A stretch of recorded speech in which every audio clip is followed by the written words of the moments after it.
Bonsoir, bonjour chers frères et sœurs, j'espère que vous allez bien. Nous allons donc continuer notre étude sur l'épître aux Corinthiens et nous allons aborder le chapitre 1. Donc je vous invite à lire en même temps que je vous fais la lecture du chapitre 1. Chapitre 1 de la première épître aux Corinthiens. Paul, appelé à être apôtre de Jésus-Christ par la volonté de Dieu, et le frère Sosthène. À l'Église de Dieu qui est à Corinthe, à ceux qui ont été sanctifiés en Jésus-Christ, saints par vocation, et à tous ceux qui invoquent en quelque lieu que ce soit le nom de notre Seigneur Jésus-Christ, leur Seigneur et le nôtre, que la grâce et la paix vous soient données de la part de Dieu notre Père et du Seigneur Jésus-Christ. Je rends à mon Dieu de continuelles actions de grâce à votre sujet, pour la grâce de Dieu qui vous a été accordée en Jésus-Christ. Car en lui vous avez été comblés de toutes les richesses qui concernent la parole et la connaissance, le témoignage de Christ ayant été solidement établi parmi vous, de sorte qu'il ne vous manque aucun don, dans l'attente où vous êtes de la manifestation de notre Seigneur Jésus-Christ. Il vous affermira aussi jusqu'à la fin, pour que vous soyez irréprochables au jour de notre Seigneur Jésus-Christ. Dieu est fidèle, lui qui vous a appelé à la communion de son Fils Jésus-Christ, notre Seigneur. Je vous exhorte, frères, par le nom de notre Seigneur Jésus-Christ, à tenir tous un même langage et à ne point avoir de division parmi vous, mais à être parfaitement unis dans un même esprit et dans un même sentiment. Car, mes frères, j'ai appris à votre sujet par les gens de Chloé qu'il y a des rivalités au milieu de vous. Je veux dire que chacun de vous parle ainsi, moi je suis de Paul, et moi d'Apollos, et moi de Céphas, et moi de Christ. Christ est-il divisé? Paul a-t-il été crucifié pour vous, ou est-ce au nom de Paul que vous avez été baptisés? Je rends grâce à Dieu de ce que je n'ai baptisé aucun de vous, excepté Crispus et Gaius, afin que personne ne dise que vous avez été baptisés en mon nom. J'ai encore baptisé la famille de Stéphanas, du reste, que je sache, je n'ai baptisé personne d'autre. Ce n'est pas pour baptiser que Christ m'a envoyé, c'est pour annoncer l'Évangile, et cela sans la sagesse du langage, afin que la croix de Christ ne soit pas rendue vaine. Car la prédication de la croix est une folie pour ceux qui périssent, mais pour nous qui sommes sauvés, elle est une puissance de Dieu. Aussi est-il écrit, « Je détruirai la sagesse des sages, et je rendrai nulle l'intelligence des intelligents. » Où est le sage? Où est le scribe? Où est le raisonneur de ce siècle? Dieu n'a-t-il pas convaincu de folie la sagesse du monde? Car puisque le monde, avec sa sagesse, n'a point connu Dieu, il a plu à Dieu dans sa sagesse de sauver les croyants par la folie de la prédication. Les Juifs demandent des miracles, et les Grecs cherchent la sagesse. Nous prêchons Christ crucifié, scandale pour les Juifs et folie pour les païens. Mais puissance de Dieu et sagesse de Dieu pour ceux qui sont appelés tant juifs que grecs. Car la folie de Dieu est plus sage que les hommes, et la faiblesse de Dieu est plus forte que les hommes. Considérez, frères, que parmi vous qui avez été appelés,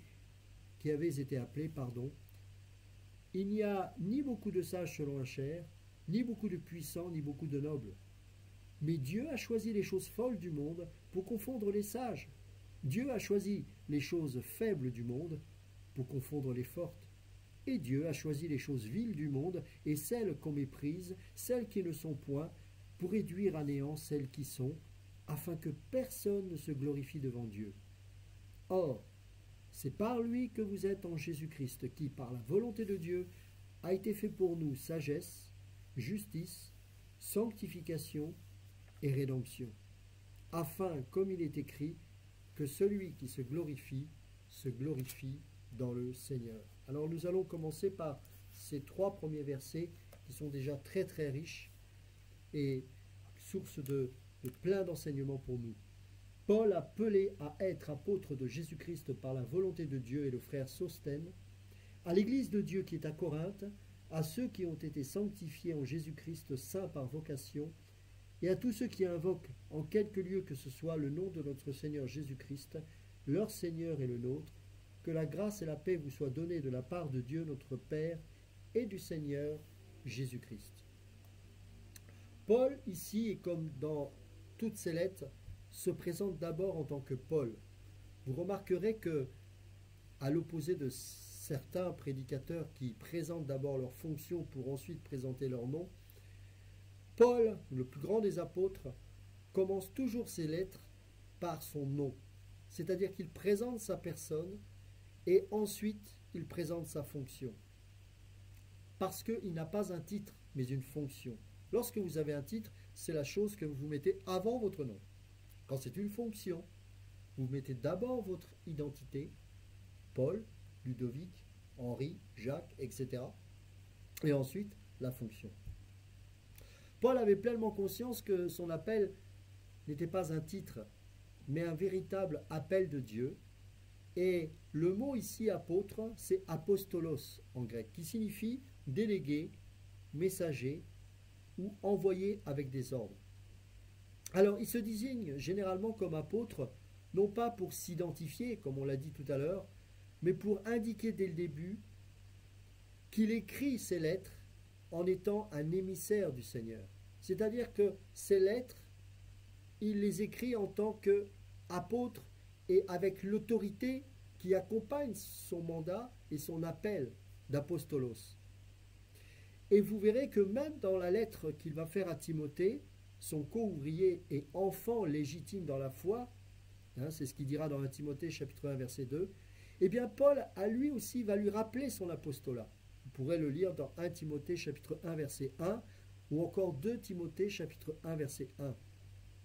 Et ce n'est que dans les lettres aux Philippiens, aux Thessaloniciens et à Philémon que Paul ne mentionne pas de détails dans sa salutation du début, à savoir apôtre de Jésus-Christ. Alors, les raisons pour lesquelles il affirme son apostolat sont diverses.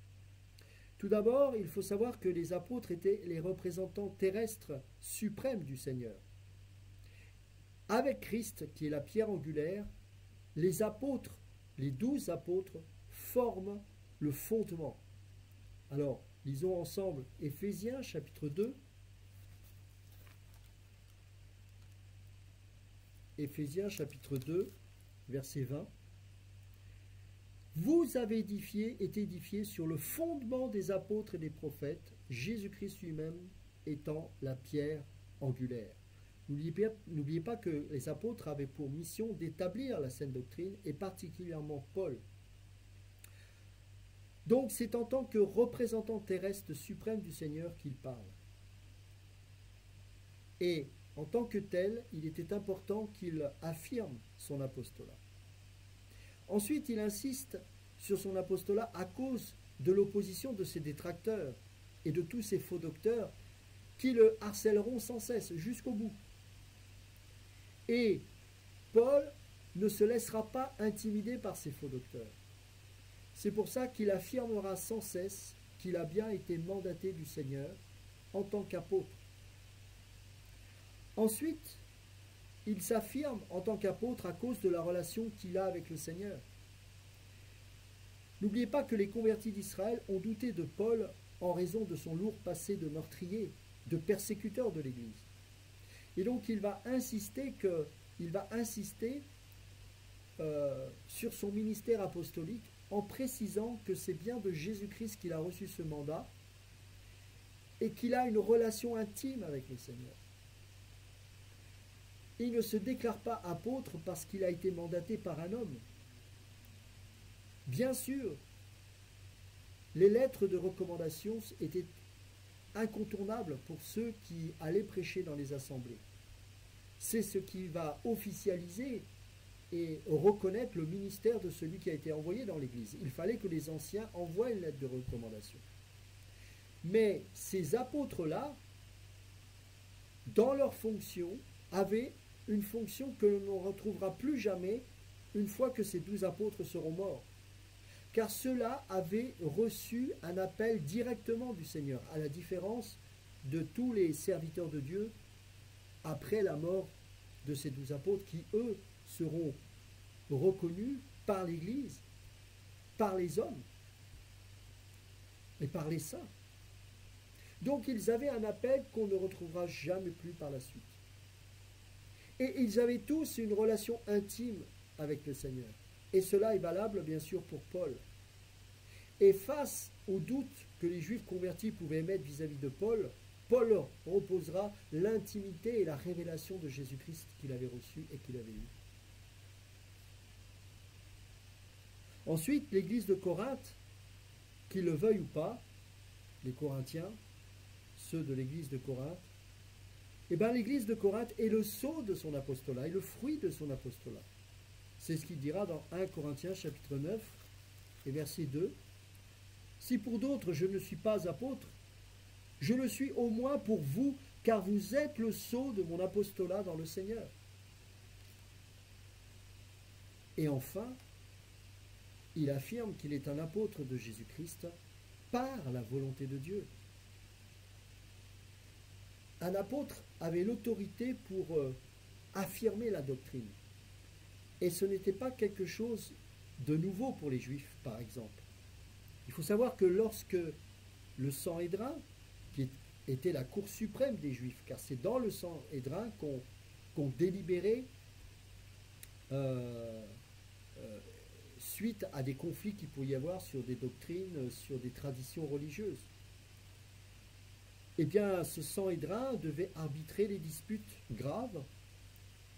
Lorsqu'il fallait donner une interprétation de la loi ou de la doctrine juive, c'est par un apostolos, c'est-à-dire un délégué, un messager, que le Sanhédrin enverra sa décision aux parties adverses, très souvent représenté par une synagogue d'ailleurs.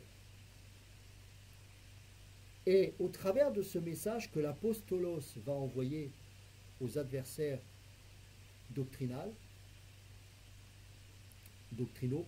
eh bien l'apostolos possédera la pleine autorité du Sanhédrin. C'est un peu ce que l'on retrouvera dans les premiers conciles chrétiens, où une fois qu'un avis sera affirmé et déterminé dans ce concile, des hommes seront mandatés pour affirmer ces choses. Et justement, c'est en tant que tel apostolos, celui qui va affirmer la saine doctrine. Et ce ne sera pas négociable parce que lui-même aura reçu par la révélation du Seigneur les mystères de Christ et de l'Église. Et en cela, comme les apostolos mandatés par le Sanhédrin pour entériner les conflits, eh bien Paul lui-même va se présenter en tant que tel. Il sera l'envoyé de Dieu, son ambassadeur, et il le dira à plusieurs reprises, notamment dans 2 Corinthiens chapitre 5 verset 20 et Éphésiens chapitre 6 verset 20. Il est l'apostolos de Dieu. Les apôtres ont été choisis par Dieu pour fonder et former l'Église. Après quoi, l'apostolat tel que les 12 apôtres avaient ou manifesté a cessé. Alors, il est dit dans ces 3 versets, et particulièrement au verset 2, à l'Église de Dieu qui est à Corinthe, à ceux qui ont été sanctifiés en Jésus-Christ, saints par vocation. C'est très intéressant de voir qu'avant qu'il leur fasse des reproches, et il va être très dur vis-à-vis de l'Église de Corinthe et de toutes leurs pratiques mauvaises, il les positionne d'abord en tant que saints. Pourquoi? Parce que tous les croyants, je dis bien tous les croyants, qu'ils pêchent peu, beaucoup, pas, ça n'existe pas, ont été sanctifiés en Jésus-Christ. C'est la raison pour laquelle il commence, avant de faire ses reproches, de les appeler saints. Saint, en grec, qui signifie agios, et qui veut dire mis à part. En dépit de leurs erreurs, les Corinthiens sont saints, parce qu'ils ont été sanctifiés. Agiazo, sanctifiés, mis à part, séparés du péché. Ils ont été faits saints par Jésus-Christ. Et c'est la position de tout croyant en Christ. Vous avez remarqué certainement qu'aujourd'hui on entend des messages bizarres où on vous demande pour être sauvé de vous sanctifier. Vous devez fuir ce genre de messages parce que ce ne sont pas des messages bibliques. On ne se sanctifie pas pour être sauvé, mais parce qu'on est sauvé, on se sanctifie. La différence, elle est grande. Pourquoi? Si vous vous sanctifiez pour être sauvé, vous perdez automatiquement l'assurance de votre salut. Vous ne pouvez pas être sauvé. Parce qu'à chaque fois que vous allez vous mettre sous un péché, à chaque fois que vous allez commettre un péché, vous allez être sous la culpabilité, sous la condamnation. Et quand bien même vous vous repentirez, parce que vous savez que de toute façon, un jour ou l'autre, vous tomberez d'une manière ou d'une autre, puisque l'apôtre Jean lui-même dira que celui qui dit qu'il ne pêche pas est menteur, et il parle bien des chrétiens en disant cela, eh bien, vous n'aurez jamais, je dis bien jamais, l'assurance du salut. Et les conséquences sont graves. Il n'y a plus la paix, on commence à être amer, et parce qu'on ne supporte pas cet état d'esprit, cet état de condamnation qui est sur nous, on va commencer également à regarder les autres comme coupables de transgression, alors que nous-mêmes, parfois, nous allons commettre des choses pires que les autres. Alors que l'enfant de Dieu qui se sait tout simplement sauvé par grâce, va expérimenter la paix. Alors évidemment, quand il va pécher, il n'aura pas la paix. Le Saint-Esprit va le reprendre. Et il aura l'occasion de se repentir. Mais il saura que parce qu'il se sera repenti, il sera pardonné. Mais cela n'a rien à voir avec le salut. Il se sait sauvé. Et c'est parce qu'il est sauvé, et je développerai un peu plus tout à l'heure, qu'il va être encouragé à se sanctifier. La sainteté en tant que position ne dépend ni des bonnes œuvres, ni d'une vie sanctifiée. C'est pour ça que les Corinthiens, quoi qu'ils fassent, ils les appellent des saints. Ce que vous devriez comprendre, et c'est très important pour votre salut et pour votre assurance et surtout votre paix, le plus important c'est de garder la paix. Et la paix commence par la grâce. Écoutez bien, tous les saints sont sauvés. Et tous les sauvés sont des saints. Je répète, tous les saints sont sauvés. Et tous les sauvés sont des saints. Il faut bien comprendre qu'il y a une grande différence entre la position et la pratique, entre son titre et son état. Dieu nous voit justes, pourquoi? Parce qu'il nous voit au travers de son Fils qui, lui, est juste et qui a pris notre place. Et parce qu'il a mis en nous une nouvelle nature qui, elle, est juste. Prenons l'exemple d'un chef d'État. Un chef d'État ne se conduit pas toujours en chef d'État. Parfois, il fait honte à son titre, mais il n'en reste pas moins pour autant chef d'État. Comme tous les croyants, ceux de Corinthe sont saints parce que Dieu les a appelés à être saints. Prenons par exemple Galates.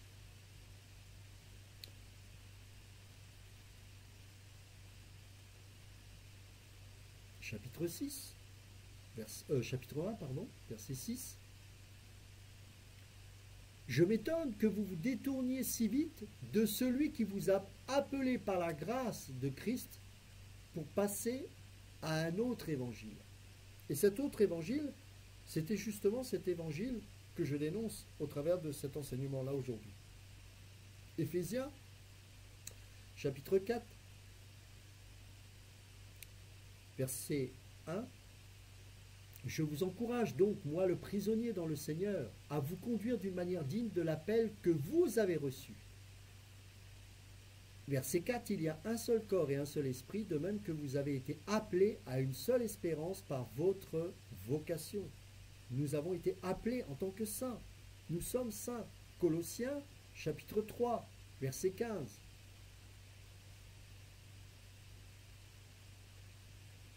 Que la paix de Christ, à laquelle vous avez été appelés pour former un seul corps, règne dans votre cœur et soyez reconnaissants. 1 Timothée, chapitre 6 et verset 12. Combat le bon combat de la foi, saisis la vie éternelle, c'est à elle que tu as été appelé et c'est pour elle que tu as fait une belle profession de foi en présence d'un grand nombre de témoins. Vous voyez qu'à chaque fois, il n'est pas conditionnel, il n'est pas nous demander de faire quelque chose. Nous avons été appelés à cette sanctification. Nous sommes saints. 1 Pierre, chapitre 2.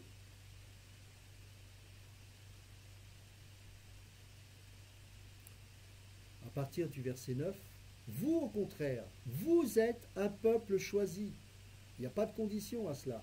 un peuple racheté, afin de proclamer les louanges de celui qui vous a appelé des ténèbres à sa merveilleuse lumière. Vous qui autrefois n'étiez pas un peuple, vous êtes maintenant le peuple de Dieu. Vous qui n'aviez pas obtenu compassion, vous avez obtenu compassion. Vous n'êtes pas un peuple de Dieu parce que vous sanctifiez, mais parce que vous avez obtenu compassion. Et en tant que tel, alors vous devez, conformément à votre position, dans votre pratique, vous sanctifier. Voilà l'ordre des choses. 1 Pierre, chapitre 3, 1 Pierre, chapitre 3, verset 9. Ne rendez pas le mal pour le mal, ni l'insulte pour l'insulte, bénissez au contraire. Vous le savez, c'est à cela que vous avez été appelés afin d'hériter de la bénédiction. Là encore, on a été appelé à être saint, donc en tant que tel, on ne doit pas rendre le mal pour le mal. 2 Pierre, chapitre 1, verset 3, sa divine puissance nous a donné tout ce qui est nécessaire à la vie et à la piété en nous faisant connaître celui qui nous a appelés par sa propre gloire et par sa force. Et enfin, Jude 1,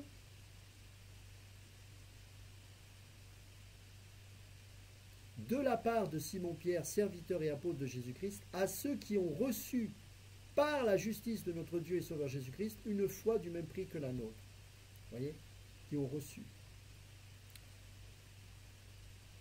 Alors c'est très important de comprendre cela parce que c'est la condition indispensable pour que nous puissions dans notre pratique nous sanctifier. Si nous pensons que nous allons nous sanctifier, en nous sanctifiant, nous allons être sauvés, il n'y a plus de grâce possible. Regardez au verset 3 ce qu'il est écrit. Que la grâce et la paix vous soient données de la part de Dieu, notre Père et du Seigneur Jésus-Christ. La grâce, c'est la faveur, et la paix est un de ses fruits. Vous ne pouvez pas être dans la paix si vous n'êtes pas sous la grâce. Pour certains qui me connaissent, vous savez que j'ai rencontré beaucoup de gens qui prêchaient ce faux évangile du salut par les œuvres. Une chose qui m'avait toujours frappé les concernant, c'est qu'ils n'avaient pas la paix. C'est pour ça que vous avez du mal à regarder les gens dans les yeux, c'est pour ça que toujours ils sont vindicatifs. Pourquoi ? Il n'y a pas la paix. Ils ne sont plus sous la grâce. Dès que vous sortez sous la de ce terrain de la grâce, vous devenez complètement fou. La caractéristique d'un croyant, c'est la paix. Et la paix est un des fruits liés à la grâce. Et c'est ça qui va toucher les gens. Imaginez un païen qui va rencontrer ce genre de chrétien, il va vous prendre pour des fous parce qu'il n'y a aucune sécurité en eux. Tout est sur les œuvres. Et donc il n'y a plus la paix possible. Le mot paix ici, que vous voyez au verset 3, en grec c'est éréné. Et ça correspond en hébreu au mot shalom. Et c'est cette même paix que vous retrouvez dans Philippiens chapitre 4, verset 7. Et la paix de Dieu, qui dépasse tout ce que l'on peut comprendre, gardera votre cœur et vos pensées en Jésus-Christ. Et Christ nous l'a donné, comme c'est écrit dans Jean, chapitre 14, et verset 27. Je vous laisse la paix, je vous donne ma paix. Je ne vous la donne pas comme le monde donne, que votre cœur ne se trouble pas et ne se laisse pas effrayer. La paix. La femme adultère qui a été présentée par justement ces gens qui disaient qu'on devait être sauvés par les œuvres, ces pharisiens, et qui étaient encore plus pécheurs que cette femme, et a été confrontée à la grâce. Et cette grâce qu'est Jésus, car la grâce et la vérité sont venues par Jésus-Christ, dira où sont ceux qui t'accusent. Et il lui dira va, donc il la libère et ne pêche plus. L'identité, graciée et les conséquences dans la pratique ne pêchent plus.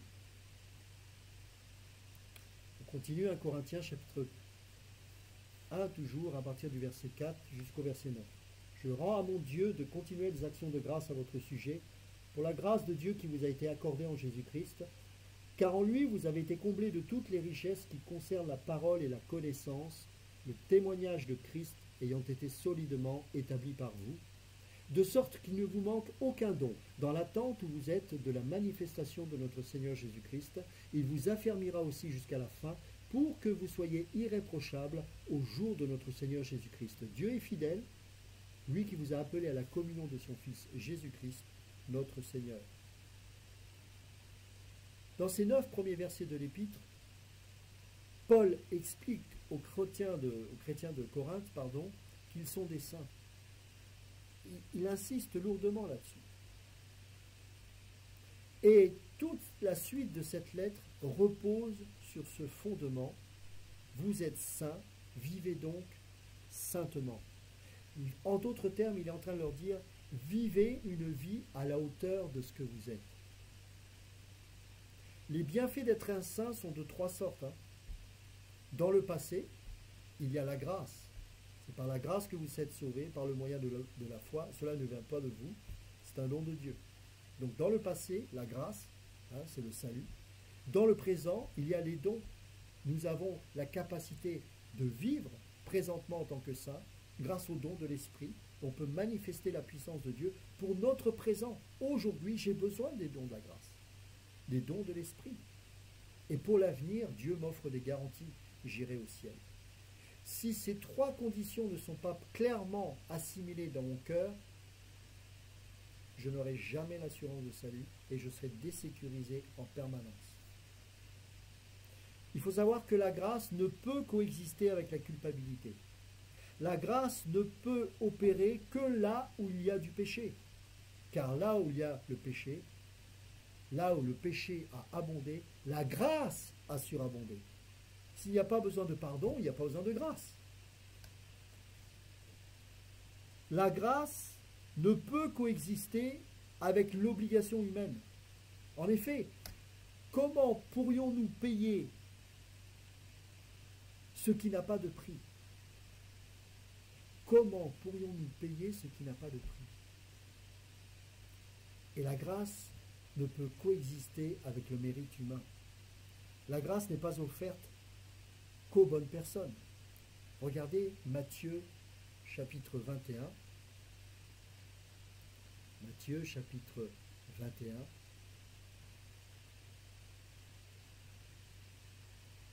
À partir du verset 31.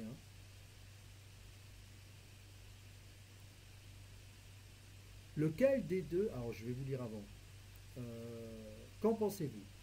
Un homme, verset 28, un homme avait 2 fils, il s'adressa au premier et lui dit, mon enfant, va travailler aujourd'hui dans ma vigne. Il répondit, je ne veux pas, mais plus tard, il montra du regret et y alla. Le père s'adressa à l'autre et lui dit la même chose. Ce fils répondit, je veux bien Seigneur, mais il n'y alla pas. Lequel des deux a fait la volonté du père? Ils répondirent le premier. Et Jésus leur dit, je vous le dis en vérité, les collecteurs d'impôts et les prostituées vous précéderont dans le royaume de Dieu. Car Jean est venu à vous dans la voie de la justice, et vous n'avez pas cru en lui. En revanche, les collecteurs d'impôts et les prostituées ont cru en lui, et vous qui avez vu cela, vous n'avez pas ensuite montré de regret pour croire en lui. Donc cette grâce a été opérante auprès de ceux qui étaient des pécheurs et qui ont accepté cette grâce parce qu'ils ne pouvaient pas s'approcher devant Dieu avec leur propre mérite. Ils ne faisaient que pécher. Ils savaient qu'ils étaient coupables. Et donc cette grâce a pu opérer en eux car ils l'ont reçue sans apporter comme Caïn des fruits de leur labeur car il n'y avait rien à présenter. Dans Luc chapitre 18, versets 9 à 14, Luc rapporte l'histoire d'un homme moralement bon condamné à l'enfer et d'un autre moralement mauvais en route pour le ciel. Lisons ce passage. Luc chapitre 18.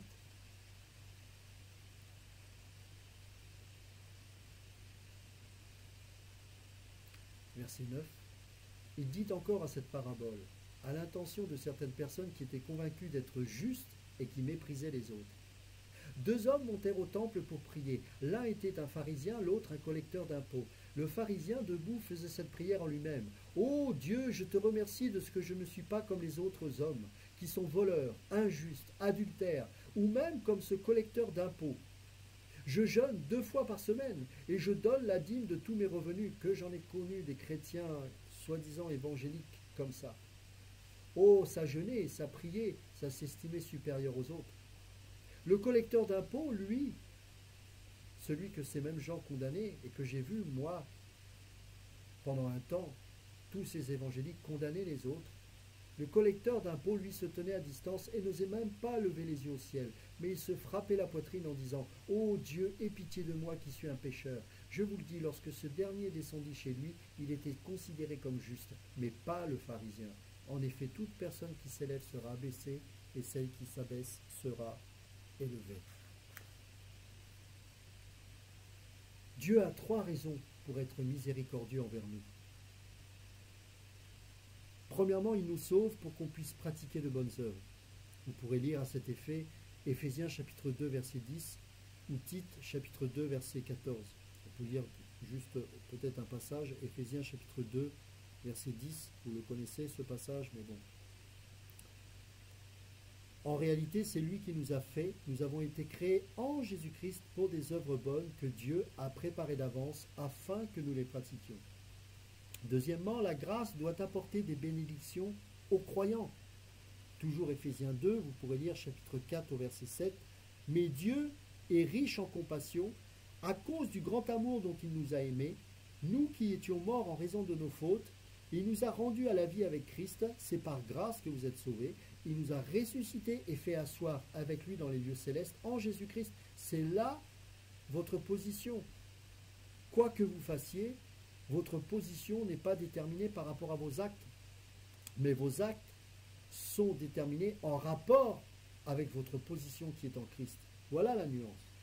Et il a fait cela afin de montrer dans les temps à venir l'infinie richesse de sa grâce par la bonté qu'il a manifestée envers nous en Jésus-Christ. Et bien sûr, et c'est la chose la plus importante, il a été miséricordieux pour se glorifier lui-même.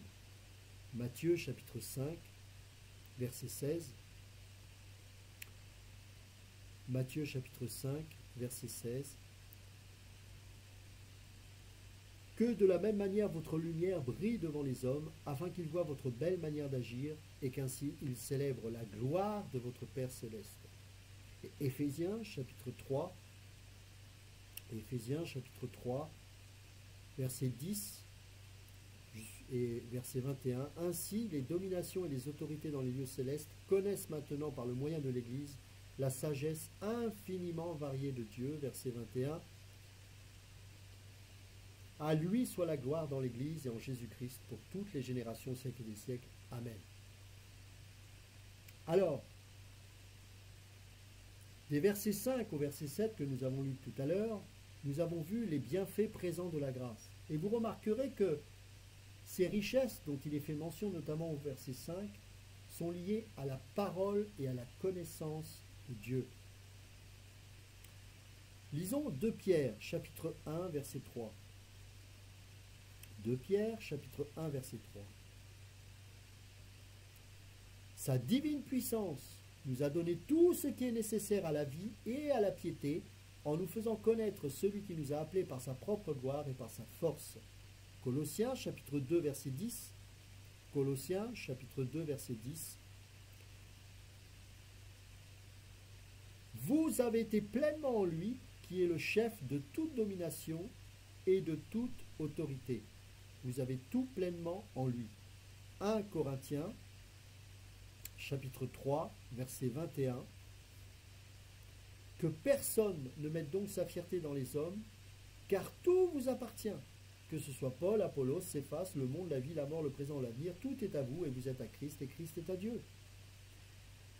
Parmi les richesses, il y a donc celles qui concernent la parole et la connaissance, et d'une manière plus générale, toutes les richesses dont il est fait mention concernent sa parole, car sa parole est notre richesse à nous en tant qu'enfants de Dieu. Et les versets 7 à 9 que nous avons lus nous parlent des bienfaits à venir de la grâce. Dans l'attente, au verset 7, il nous est dit, de sorte qu'il ne vous manque aucun don dans l'attente où vous êtes de la manifestation de notre Seigneur Jésus-Christ. Alors dans l'attente en grec, c'est apekdekomenous, qui veut dire attendre avec anticipation, mais en même temps dans l'activité. C'est-à-dire qu'on attend ce jour où nous allons rejoindre notre Seigneur, pas dans la passivité, comme je le dis souvent, mais dans l'activité. Enoch marcha avec Dieu et il fut enlevé. Par rapport aux bienfaits à venir de la grâce, lisons Philippiens chapitre 1.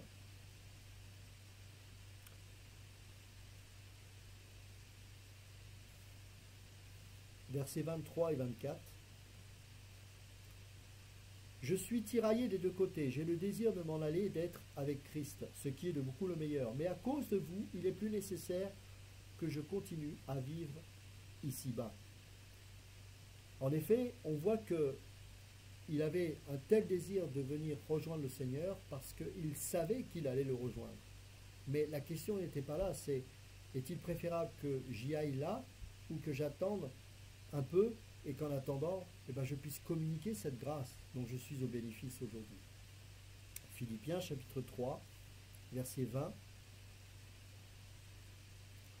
Quant à nous, notre droit de cité est dans le ciel, d'où nous attendons aussi comme sauveur le Seigneur Jésus-Christ. Il transformera notre corps de misère pour le rendre conforme à son corps glorieux par le pouvoir qu'il a de tout son maître, à son autorité. Quelle joie, mes amis, quelle joie. Alors, nous allons maintenant continuer la partie 1 Corinthiens chapitre 1 toujours, mais du verset 10 au verset 17. Verset 10, il est écrit « Je vous exhorte, frères, par le nom de notre Seigneur Jésus-Christ, à tenir tous un même langage et à ne point avoir de division parmi vous, mais à être parfaitement unis dans un même esprit et dans un même sentiment. » Alors quand il dit « je vous exhorte » là, le mot ici c'est parakaleo. Et vous connaissez tous bien sûr la racine qui est parakletos. Il en est fait mention lorsqu'on parle du Saint-Esprit.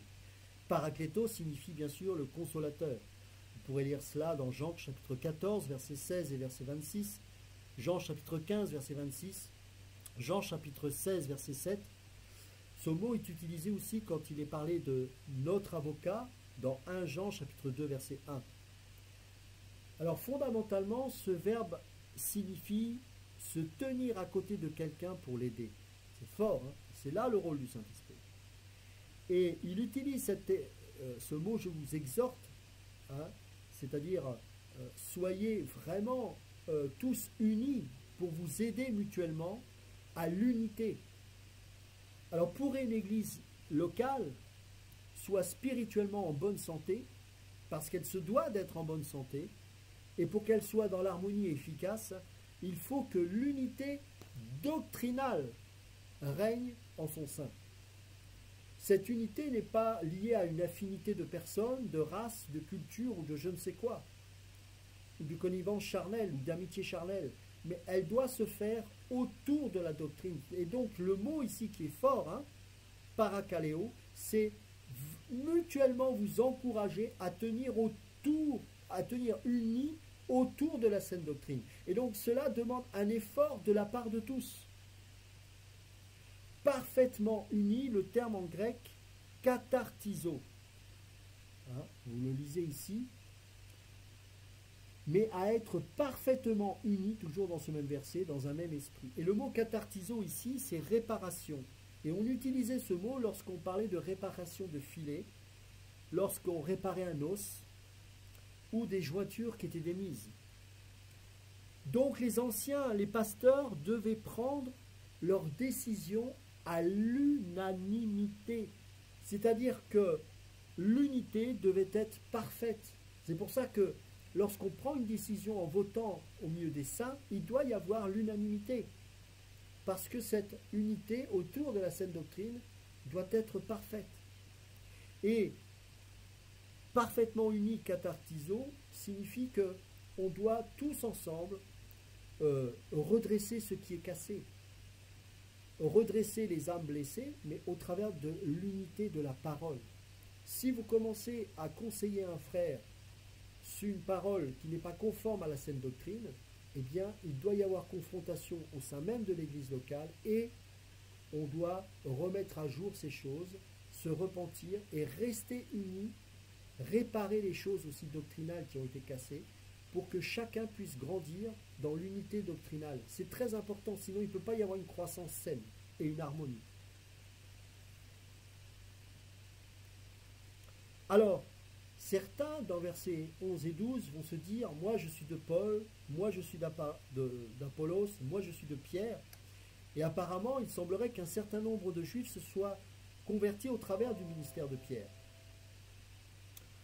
Et donc, Paul était en train justement de confronter ces esprits sectaires qui étaient sur des partis pris envers telle ou telle personne, en disant « Restez unis autour de la doctrine de Christ ».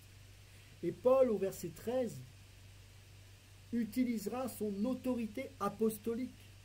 C'est une autorité qui est déléguée. Il a reçu le mandat du Seigneur lui-même.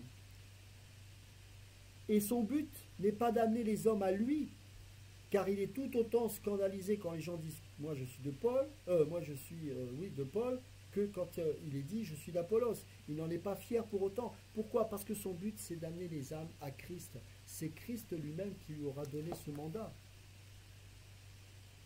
Alors, du verset 14 au verset 17, on voit que Crispus est mentionné ici. Il faut savoir que Crispus était donc le chef de la synagogue de Corinthe, et il s'est converti. On voit ça dans Actes chapitre 18, verset 8. Gaius, dont il est fait mention, est probablement l'hôte corinthien dont Paul parle dans Romains chapitre 16, verset 29.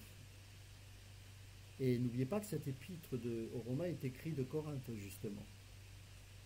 Alors, il insiste bien que ce ministère qu'il a reçu, il a reçu de Jésus. Il dira « Je te suis apparu pour t'établir ministre ». Ça, c'est Jésus qui lui parle. On voit ça dans Actes chapitre 26, versets 16 à 18. Et il va lui dire ceci à Paul. Donc c'est Jésus qui parle. « Je te suis apparu pour t'établir ministre et témoin des choses que tu as vues et de celles pour lesquelles je t'apparaîtrai. Je t'ai choisi du milieu de ce peuple et du milieu des païens vers qui je t'envoie, afin que tu leur ouvres les yeux, pour qu'ils passent des ténèbres à la lumière et de la puissance de Satan à Dieu, pour qu'ils reçoivent par la foi en moi le pardon des péchés et l'héritage avec les sanctifiés. » Et bien évidemment que nous ne retrouverons plus ces sortes d'apôtres après leur mort. Et Paul particulièrement a reçu un mandat particulier. Alors, allons maintenant du verset 18 au verset 28. Il parle au verset 18 que la prédication de la croix est une folie pour ceux qui périssent. Alors pourquoi il aborde ce sujet par rapport à la sagesse humaine et la sagesse de Dieu qui est considérée comme une folie aux yeux du monde? Il faut savoir que parmi les anciens Grecs, on comptera une cinquantaine de partis ou de mouvements philosophiques. Les Grecs adorent la sagesse humaine. Ils croient que la philosophie, amour de la sagesse, c'est la signification de philosophie, est d'une importance capitale. Et malheureusement, beaucoup de croyants vont être infectés de cela. Et c'est en cela que l'esprit de division va rentrer dans l'Église, parce que va rentrer des différents courants philosophiques qui vont amener une division. Lisons Colossiens chapitre 2, verset 8. Colossiens chapitre 2, verset 8. Faites attention que personne ne vous prenne au piège par la philosophie, par des tromperies sans fondement, qui s'appuient sur la tradition des hommes, sur les principes élémentaires qui régissent le monde et non sur Christ. On verra si un jour on fait l'étude aux Colossiens, mais qui là aussi s'opposait aux gnostiques. Il opposera la connaissance qu'ils avaient, qui était une connaissance humaine, à l'épignosis, qui est la pleine connaissance de Dieu. Alors, de 1 Corinthiens chapitre 1 au verset 18 jusqu'à la fin du chapitre 3, il continue à démontrer la supériorité de l'évangile sur la sagesse du langage, qu'il appelle Sophia Logou, langage sage. Alors, dans ce passage, donc verset 18 jusqu'à la fin du chapitre 3, il utilise le terme Sophia 13 fois. Et parfois, il va l'utiliser justement par rapport à la sagesse de Dieu, notamment dans 1 Corinthiens chapitre 1, versets 24 et 30, ou encore 1 Corinthiens chapitre 2, versets 6 et verset 7.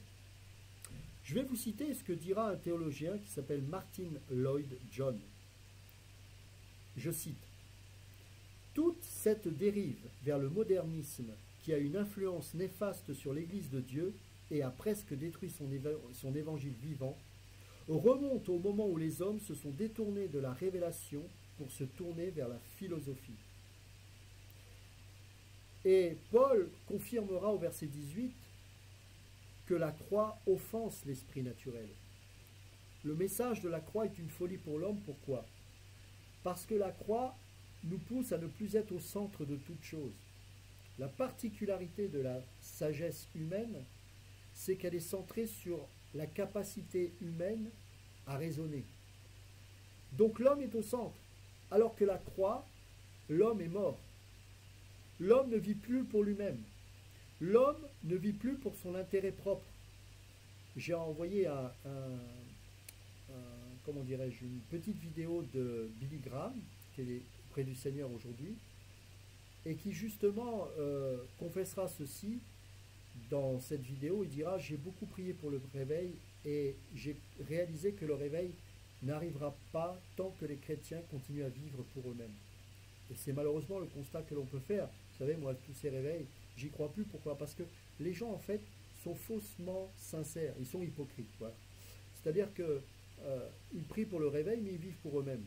Alors que le message de la croix est à l'opposé de ces choses. Au verset 19 et au verset 20, il parle de la permanence de la sagesse de Dieu. La sagesse de l'homme sera détruite.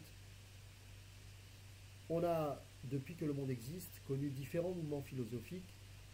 Certains perdurent, sont rafistolés, mais elle est sans commune mesure avec la sagesse de Dieu qui, elle, est éternelle.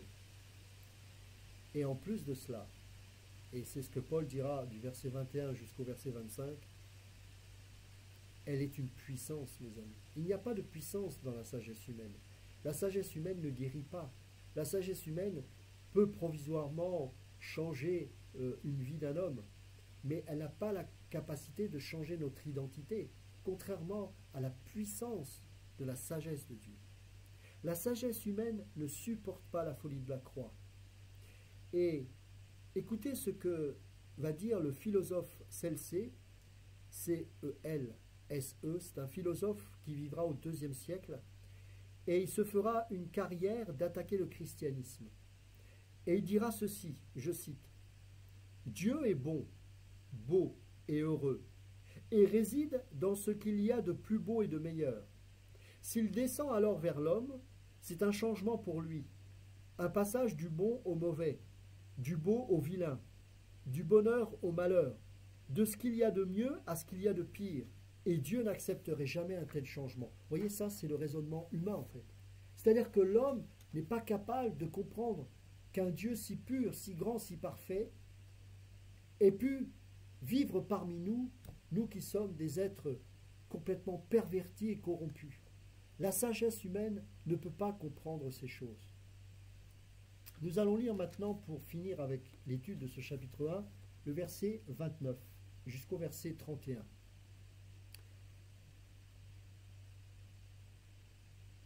On va lire verset 28. Non, on va lire, à partir du verset 26. « Considérez, frères, que parmi vous qui avez été appelés, il n'y a ni beaucoup de sages selon la chair, ni beaucoup de puissants, ni beaucoup de nobles. Mais Dieu a choisi les choses folles du monde pour confondre les sages. Dieu a choisi les choses faibles du monde pour confondre les fortes. Et Dieu a choisi les choses viles du monde et celles qu'on méprise, celles qui ne sont point, pour réduire à néant celles qui sont, afin que personne ne se glorifie devant Dieu. Or, c'est par lui que vous êtes en Jésus-Christ, qui par la volonté de Dieu a été fait pour nous sagesse, justice, sanctification et rédemption, afin, comme il est écrit, que celui qui se glorifie dans le Seigneur. » On ne peut pas rester dans la sagesse humaine et rester humble. Le but de la sagesse humaine, le but de la sagesse de Dieu, c'est de nous amener à l'humilité, de ne glorifier que Dieu seul. Lisons ensemble Éphésiens chapitre 2. Éphésiens chapitre 2, versets 8 à 10. Vous savez, je reconnais les chrétiens qui ne vivent pas sous la croix. Les gens qui se vantent, « Ouais, vous devez vous sanctifier. » Il y a un manque total d'humilité. Bien sûr qu'on doit se sanctifier. Mais ce n'est pas en le disant que les gens vont se sanctifier. C'est en rappelant aux gens qui est Christ Et qu'est-ce qu'il a fait pour que nous soyons saints? Et une fois qu'on est conscient de cela, comme j'espère le faire au travers de mes paroles bien imparfaites, j'en conviens, en vous enseignant ceci, ça doit vous encourager en disant « Waouh, Dieu n'a pas attendu que je fasse quelque chose de beau. La pourriture que je suis, il m'a positionné. J'ai cru en cela. Et bien parce que j'ai cru, j'ai mis ma foi en ce que Jésus a fait pour moi, et bien maintenant, parce que j'ai exprimé une repentance par rapport à ces choses, à mon ancienne vie, et que désormais je me suis tourné vers lui, il m'a positionné en lui. Je n'ai rien fait. Quand vous mettez le plus beau vêtement comme Joseph a pu être revêtu de son père, eh bien, il savait qu'il avait reçu quelque chose de beau et de particulier, et il se devait de vivre en tant que tel. Ce qui faisait que même s'il n'avait plus ce manteau et qu'il était en prison en Égypte, c'était comme s'il continuait de porter ce manteau invisible sur lui.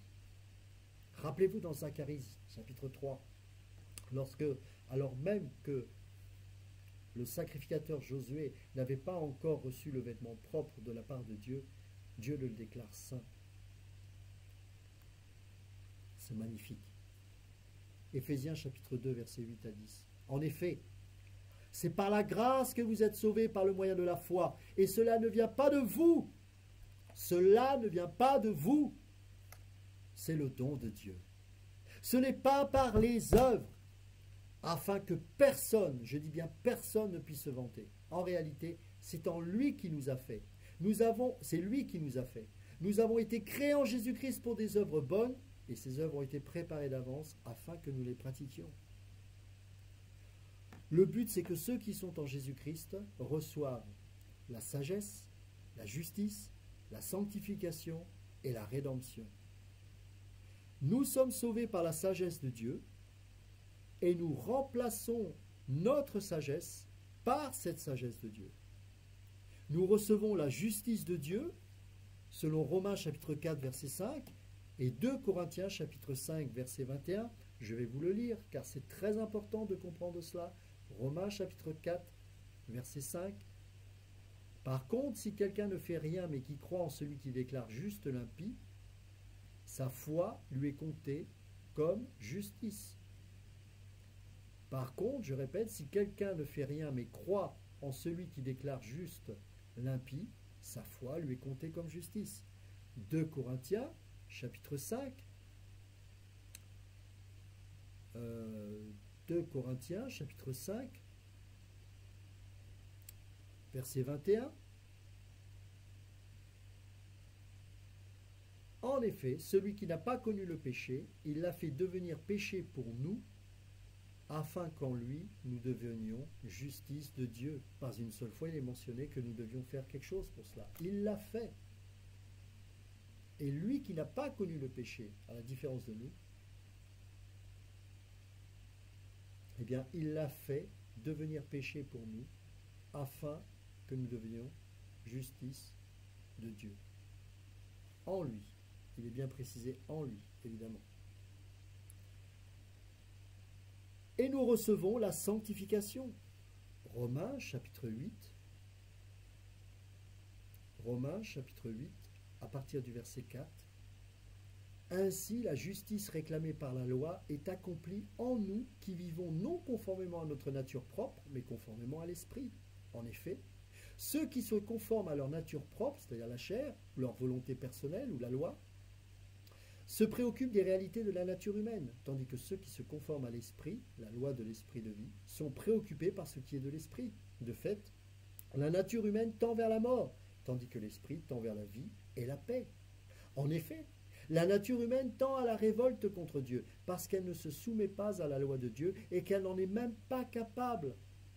Or, ceux qui sont animés par leur nature propre ne peuvent pas plaire à Dieu. Quant à vous, vous n'êtes pas animés par votre nature propre, mais par l'Esprit, si du moins l'Esprit de Dieu habite en vous, évidemment. Si quelqu'un n'a pas l'Esprit de Christ, il ne lui appartient pas, c'est-à-dire qu'il n'est pas chrétien. Et si Christ est en vous, votre corps, il est vrai, est mort à cause du péché, mais votre esprit est vie à cause de la justice. Et si l'Esprit de celui qui a ressuscité Jésus habite en vous, celui qui a ressuscité Christ rendra aussi la vie à votre corps mortel par son esprit qui habite en vous. 2 Corinthiens, chapitre 3. 2 Corinthiens, chapitre 3, verset 18. Nous tous qui, sans voile sur le visage, contemplons comme dans un miroir la gloire du Seigneur, nous sommes transformés à son image, de gloire en gloire, par l'Esprit du Seigneur. Galates chapitre 5, versets 22 et 23, on parle des fruits de l'Esprit. Et Éphésiens chapitre 2, verset 10, nous l'avons lu tout à l'heure. Donc, dans l'Esprit, nous pouvons dans notre quotidien expérimenter la sanctification qui est positionnelle. Elle devient expérimentale au travers de l'Esprit et des fruits de l'Esprit que nous pouvons manifester aujourd'hui. Et ça, ce n'est pas quelque chose de naturel. Donc, la position, l'Esprit et les dons de l'Esprit, et dans l'expérience, les fruits de la sanctification se manifestent.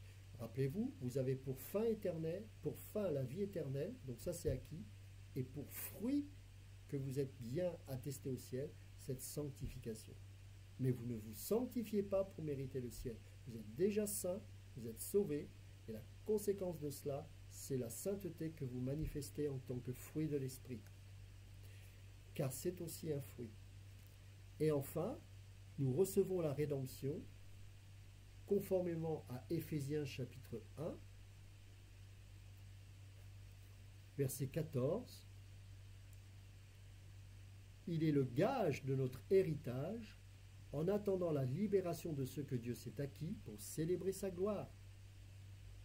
Je vais lire verset 13. En lui, vous aussi, après avoir entendu la parole de la vérité, l'évangile qui vous sauve, en lui vous avez cru et vous avez été marqués de l'empreinte du Saint-Esprit qui vous avait été promis. Il est le gage de votre héritage. C'est-à-dire qu'en attendant notre rédemption totale, l'Esprit nous donne le gage de notre salut. 1 Pierre, chapitre 1. 1 Pierre, chapitre 1, verset 18. Vous le savez, en effet, ce n'est pas par des choses corruptibles comme l'argent ou l'or que vous avez été rachetés de la manière de vivre dépourvue de sens que vous avez transmise à vos ancêtres, mais par vos efforts, par votre sanctification, non, par le sang précieux de Christ qui s'est sacrifié comme un agneau, sans défaut et sans tache, prédestiné avant la création du monde, il a été révélé dans les derniers temps à cause de vous. Le verset 31, pour terminer, afin, comme il est écrit, que celui qui se glorifie dans le Seigneur. Dès que vous commencez à rentrer dans une forme de sanctification pour mériter le salut, vous n'êtes plus dans la gloire du Seigneur, mais dans votre propre gloire, et nous sommes automatiquement dans le domaine de Caïn. Ce n'est pas possible de vivre ainsi en tant qu'enfant de Dieu. Et c'est comme ça que beaucoup de chrétiens, malheureusement, n'ont plus la paix. Galates, chapitre 6, on terminera avec ce passage magnifique qui est, je vous invite à lire Galates, à relire encore, jusqu'à ce que l'Esprit vous libère de ce pharisianisme, car si vous commencez à comprendre ça, va commencer à naître une réelle et profonde sanctification qui là va réellement toucher les gens. Et il n'y aura pas besoin de se glorifier, il y aura l'humilité, l'esprit de l'humilité qui au travers de la croix se manifestera et cette sanctification se fera dans l'esprit de vie. Ça n'a rien à voir, mes amis. Ça n'a rien à voir. Galates chapitre 6, verset 14. En ce qui me concerne, jamais je ne tirerai fierté d'autre chose que de la croix de notre Seigneur Jésus-Christ. Par elle, le monde est crucifié pour moi, comme je le suis pour le monde. Nous avons terminé de l'étude de ce chapitre 1. Que Dieu vous bénisse et à bientôt pour l'étude du chapitre 2.